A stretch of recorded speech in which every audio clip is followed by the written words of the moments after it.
Does streaming music instead of buying it fundamentally change our relationship with that music and keep us from fully appreciating it? And why do genres come and go? And can or should songs convey ideas, or are they more like dreams, powerful but unintended to convey anything really specific? Or does music's communicative and emotional power come from mathematical interrelationships between rhythms and tones that are somehow subconsciously integrated by the brain? These are some of the really interesting questions and ideas that you guys posed in the comments for my first two videos. I think each of these probably deserves its own video, but that's not what I'm going to do here. I'm going to instead give you some sort of hot take responses in line with my responses to the comments in order to put this in video form and hopefully get more people to join this really fascinating conversation, and really to celebrate the fact that you guys have stepped up and been so deep and thoughtful in response to these videos. I'm just so blown away by it. So is there a crucial difference between buying music and streaming it and our ability to connect with that music and appreciate it? The first comment comes from Isaac Norankasi, and I hope I got your name right. And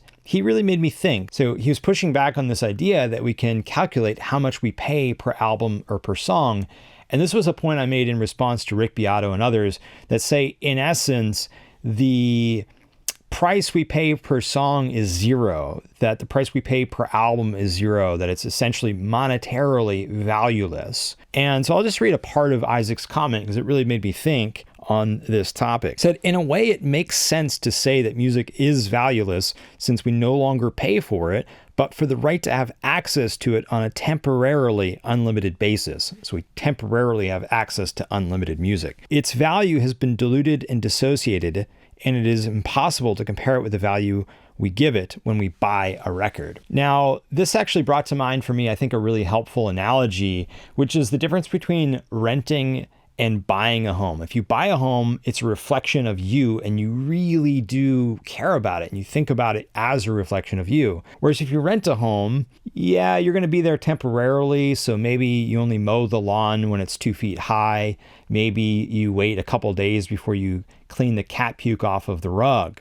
You're just a temporary occupant and it doesn't have as much value for you. Whereas if you buy, in the realm of music, it really is a statement about you. It's something that you're committing to long term. And by comparison with streaming, it's just this temporary, transient statement about you and where you are at the moment. So I do agree with Isaac that you don't connect with it nearly at the same level as you do when you simply stream it. You don't look back on your record collection with any sort of nostalgia or perhaps mild embarrassment the way that you do when you buy something and you've got it there on your shelf and it's constantly reminding you of that moment or in that time in your life. Now, if you read Isaac's comment, there's another element to it where he talks about if we were going to try to calculate the price we pay per album or per song, wouldn't we have to factor into that the price we pay for our internet service, our cell phone plan, maybe our cell phone itself? And this, I think, actually undergirds the point I was making against Rick to begin with, which is that actually the price we pay for music is not $0, 0 cents. It's not valueless. We do pay something for it, and we have to factor in all of that stuff as well.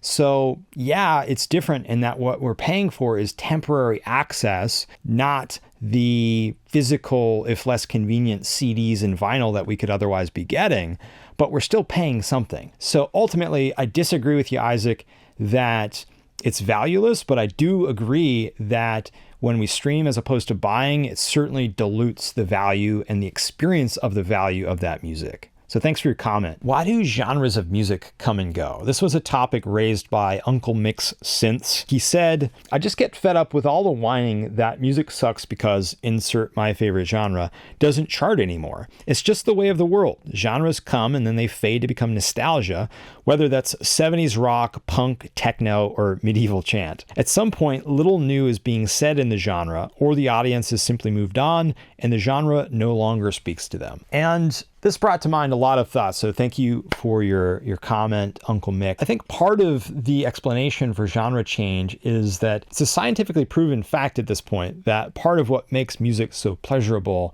is novelty that subverts our expectations. And really creative musicians can work within a genre and find interesting, musically interesting, lyrically interesting ways of subverting our expectations. They can do so to the point where what they're doing is so new that it warrants even being called a subgenre or maybe even an entirely new genre. But less genuinely creative musicians can't find these wholesome ways to create new music that people genuinely connect to. Instead, they appeal to base desires to momentarily pull the spotlight to them, typically by pushing the bounds of vulgarity, whether sexual or aggression related or otherwise. It's the equivalent of a sloppy drunk at a party who's frustrated that everyone's paying attention to someone who has something of substance to say, getting up on a table and starting to spout some nonsense. It doesn't change the fact that there still is good music in just about every genre and that people are free to continue to create more of it, but it does infect listener expectations. So in some, I think genres can go peacefully, having been played out by truly creative musicians, revolutionized into something new, or they can go violently, choked off before their time by hacks who can't create. Next up, Sean Salisbury, a friend of mine actually, had a really interesting question in response to my second video, where I was discussing how to choose music and how to pick music that will most help you enhance your life. And his question said, more often than not, I use music to match my mood or enhance my feelings rather than as a prescription to try to induce feelings or alter my moods. Any thoughts on these two different approaches? I think both are valid, but for me, it takes an extraordinarily joyful song, for instance, to in any way like pull me out of a funk. So some go-tos for me are Mr. Blue Sky by ELO, Attaboy by the Goat Rodeo, and BT off the Short Trip Home album. But most of the time, I gravitate toward music, like you, that will match my feelings, that will enable me to fully feel those feelings. So if I'm feeling sad or depressed, I'll go to artists that express that emotion really beautifully, such that I can fully feel that emotion and hopefully in so doing release it. Of course, it's totally possible to find music, and even beautiful music, that very accurately depicts or portrays an emotional state, but that is more likely to cause you to wallow in that state as opposed to get beyond it. And my working theory on the difference here is that the music that actually serves the purpose of catharsis charts a fuller emotional arc, such that when you start the song, you're in one emotional place, and by the time you end it, you're somewhere else. Whereas music that's less likely to serve that purpose picks you up and leaves you in exactly the same place. Can songs convey ideas? Another comment comes from Sour Sweet Tooth, who's actually another friend of mine. And he wrote, I've never been in love with the notion that song equals idea. I think music and songs are sort of like dreams. They're at their core fundamentally inscrutable. It is not their function to communicate a tangible message. If you want to say something, say it, or write an essay. Don't write a song. A song, like a dream, should have a one-to-many relationship with reality. A song's ability to hold so much intangible truth and emotion within it is what gives it its power. You don't look at Monet's Water Lilies and ask what the message is, or at Van Gogh's Starry Night and wonder what he's trying to say. It says nothing and everything. Poetic, as Keith always is. That's an interesting take, and I definitely agree that songs can convey something more than an idea, that they go beyond just ideas. If they only communicated ideas, you're absolutely right. They'd be a really inefficient and bizarre means of doing so. You'd be better off writing prose or just speaking your mind. But my current thinking on this is that songs can communicate on multiple levels, but that not all musicians or artists choose to communicate on all of those levels or are skilled at doing so. Like poetry, lyrics can convey just a mood, or they can go beyond that mood and convey something more specific, some targeted idea. They can do this by offering some concretes and then underlining explicitly some specific message. For instance, King Nothing by Metallica, the message of that is something like, undue arrogance will lead to your downfall. Alternatively, lyrics can tell a story, but then leave the moral of that story for the listener to draw for himself. So for instance, Sultans of Swing tells the story of some jazz musicians who are going nowhere fast. But to the extent it has any sort of take-home message, it's not super explicit. So you might take it to be an ode to those who continue to pursue a craft, even though it's not going to lead them to any sort of financial success. You might take it to be sort of making fun of those who have that sort of dedication, or you could take it as a commentary on mainstream musical tastes, or all of these at the same time, or none of them, leaving just an interesting story. So I think music can do both. It can communicate a mood, or it can go beyond that mood and communicate something more specific. And there's not really one way to go about it. It really just depends on what the musician, the artist, wants to get across. If he has a more specific idea to get across, then he has the means at his disposal to do that by writing more specific lyrics. If he simply wants to convey a mood, then he can do that. And there's an art to each of these, and I'm not saying one is better than the other. Is noise music? In my second video in this series, I talked about how repetition of some sort at some level is necessary for us to understand something as music and to appreciate it as music. And somehow this has caused a lot of controversy, I guess, at least among a few commenters on the video. So one of them is Jeroen Putzies 769. He said, enjoyment by anybody, and I didn't say enjoyment, I just said repetition. Enjoyment by anybody is not required for something to be music. So unlike stated, noise with no repetition is music. And then he went on to say, any recording is music. Some poetry albums are music with little or no background noise. Field recordings are music. Field recordings are recordings just as it sounds, going out into the field, whether that's actually in the wilderness or like in a city environment with a microphone, and recording what's called Foley effects and Foley sounds. And some genres often do not include any repetition on purpose or by accident. And those also, are classified as music albums. Would say look into free improvisation and indeterminacy. Well, I happen to like improvised music and I play some of it myself, but I don't think that makes Foley sounds or noise music. Another commenter also threw in here something to the effect of like even screeching, loud screeching sounds that hurt our ears can be considered music. It's just bad music. And I just don't get this. So I welcome the pushback, but I'm really looking for like the reasoning and the arguments behind this stuff. I've given mine in these videos, and I think it's just basically, it's widespread knowledge. It's common sense that music is organized sound, whereas noise is disorganized sound. And of course, there are contexts in which a lesser amount of organization is required for it to be music. This reminds me of another commenter who, in response to the ugliest piece of music ever recorded, the thing introduced by Scott Rickard that I talked about in my last video, said that it reminded him of the music from the Resident Evil soundtrack, or a soundtrack to one of the games, I think. And the point here is that the level of organization might differ from one thing to another, but in order to be music, it has to be organized at some level for some purpose. And I just totally flatly disagree with the notion that noise is music. I mean, why do we have two different terms to describe these things if there is no actual distinction? This seems more like someone sort of trolling for argument than it does a legitimate disagreement, but I thought it was worth bringing up because I do welcome the pushback and would like some ideas and arguments in support of the position, but I've probed in the comments and haven't gotten any yet. This guy Crescendo 5594 has an interesting comment that has several parts to it.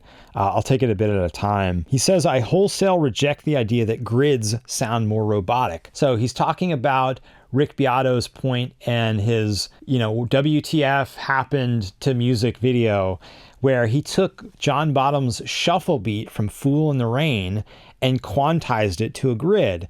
And this is a really contrived example because shuffles are supposed to push and pull the beat. So it's not even a case in which most music producers, or really any that know anything, would ever do. They wouldn't take Beat Detective or another quantization tool and take all of the feel out of a shuffle, because the shuffle is supposed to push and pull that beat. If you're going to quantize a shuffle, then there's like a shuffle slider that you can use to sort of randomize the algorithm or whatever it is, so that you don't just completely suck the life out of it. And that's how people would actually use that. But he says he doesn't think 99.99% of people would even notice the quantization on John Bonham's shuffle. I just disagree with that. I mean, because it's a shuffle, I certainly hear the difference, and I think it's just a really contrived example on Rick's part.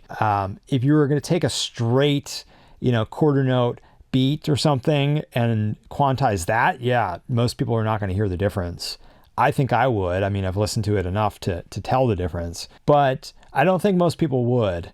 And I think you're right on that. But just given how contrived this example was, I think that most people could hear the difference. Crescendo 5594 also has several parts of this comment where he's talking about music becoming more simplistic and homogeneous. And it's also more difficult to know where the music you like is.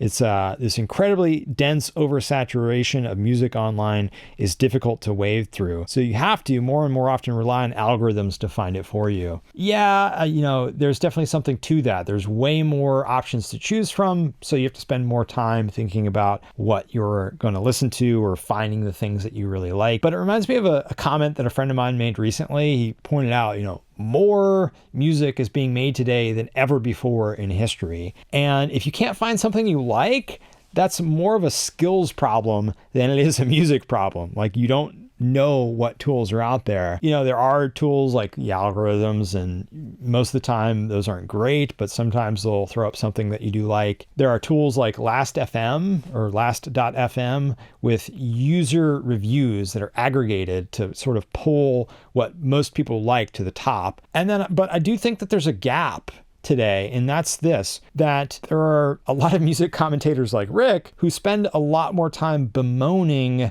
the new stuff that they dislike than pointing out the new stuff that they really like. Now, Rick does do a lot of interviews with really great artists, and to the extent that those artists are continuing to release new albums, he's kind of indirectly bringing attention to their work. Most of his focus is on classic stuff that's really good that he likes, but he doesn't really spend a whole lot of time pointing people to good new music. And I think this is a real gap in music reviewing, music criticism, and it's something that in time I hope to do more of on this channel. That was actually the original intent of this channel. So I'm not so down on the ability to find good music, or as he puts it, social media influencers are the radio DJs today, and the only things that get popular and get seen by a lot of people are the things that trend on TikTok and whatnot. I have a little bit more optimistic of a view, but there are some good points here. Thank you, Crescendo 5594. Next is a comment that just came in from Bold Standard, and it has to do with the format and the whole method that I'm taking in these noteworthy videos. He says, as someone with very similar interests and premises, I found most of your thesis here, and this is in response to my second video in this series, What is Good Music? I found most of your thesis here uncontroversial, maybe too much so. A little more hot takes condensed into a less too long didn't read format would be more interesting to me. I think that's why Beato and that other guy, Fantano, get so many views. Okay, well, here's a hot take video for you fresh out of the oven, right? But I think it's worth pausing on why explain my views at such length and not just do short sort of Cliff Notes versions. I can understand why, if you share a lot of my interests and preferences and ideas, that it might come off as really uncontroversial. But the point is that there are a lot of people out there who don't share these ideas. And I'm really aiming to sort of push back against this thing within music criticism, music reviewing, of having all of these unstated premises and not being able to articulate them, as I think so many music reviewers are guilty of. And the effect of that is that those who happen to share your views will flock to you, but those who don't get it, will remain unpersuaded. And it's sort of like, to those who understand, no explanation is needed. To those who don't, none is possible. And I think this perpetuates the view that musical taste is subjective, that it's to each his own, and we really can't communicate objectively about this stuff. So that's really the point of diving in at greater length about these topics, is to kind of bridge that gap and to, I think, correct what I see as an issue in music criticism. Bold Standard also pushed back against this idea that music could somehow be a stylized representation of action. So the way that I was explaining it in my last video is that music can convey action in a sense. It's taking advantage, leveraging our physiological means of tracking action in our environment. And so it leverages that means to convey action without an actor, such that our minds actually interpret it and project an actor taking the sorts of actions that we're hearing. Think Fantasia. You hear certain action and your mind fills in the gaps by presenting to you or helping you imagine something that could physically take that action. He says that the correlation between action and sound in music seems way overstated here. Again, this is not my idea. This is a hypothesis that comes from Professor David Barry at Converse University. He goes on to say, the emotional impact of music has much more to do with patterns and mathematical relationships subconsciously integrated by the brain than literal associations with actual sounds. Okay, well, why do you think it's either or? I think that this is an interesting debate that has a very long history, going back, centuries. But it's a debate that the musicologist, I think also composer Leonard Meyer talked about in his 1967 book, Emotion and Meaning in Music. And he tackles this literally on the first page of this book. It's very interesting. So he's talking about this debate between the absolutists who think that music essentially is self-referential, that its only meaning can come from these mathematical interrelationships between rhythms and tones that are somehow subconsciously integrated by the brain. And on the other hand, referentialists who think that at least, or perhaps in addition to that, music can refer to something beyond itself. And he says, in spite of the persistent wrangling of these two groups, it seems obvious that absolute meanings and referential meanings are not mutually exclusive. They can and do coexist in one and the same piece of music, just as they do in a poem or a painting. In short, the arguments are the result of a tendency toward philosophical monism rather than a product of any logical opposition between types of meaning. So I don't think there's a real problem here for either of us. I think we're both right to a certain extent, but it's not that music just does one or the other. I think it does both. And this even relates to the earlier comment on music conveying ideas. But anyway, in response to your first comment, Bold Standard, there you go. A half dozen or so hot takes fresh out of the oven. Hope you liked it. Hope you all did. Thank you again for being so interactive with me in the comments and having such deep and interesting conversations with me there. It's really been helping me to think more about this stuff, and hopefully you as well. As always, if you want to show me you care, like, subscribe, and share.